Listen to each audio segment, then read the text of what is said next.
જય ભગવાન મિત્રો, નવરાત્રિની અંદર જો તમે તમારા જીવન સાથીની પ્રાપ્તિ ચાહતા હોવ તો આ ઉપાય ચોક્કસ તમારે કરવાનો છે।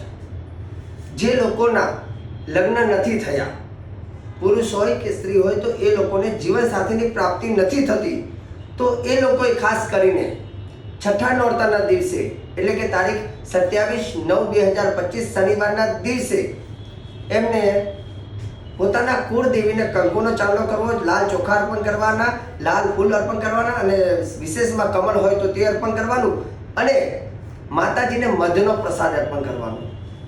એ લોકોએ ખાસ કરીને 7 વર્ષની દીકરીને તિલક કરી અને જમણા પગનો અંગૂઠો ધોઈ એની પર તિલક કરી અને ભેટ આપી અને એના આશીર્વાદ લેવા।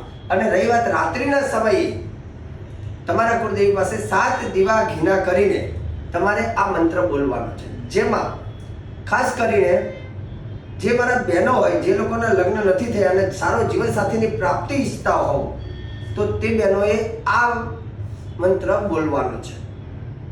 આ મંત્રની 7 માળા કરવાની છે। મંત્ર છે કાત્યાયની મહામાયે મહાયોગિન્યધીશ્વરી નંદગોપ સુતમ દેવી પતિમે કુરુતે નમઃ।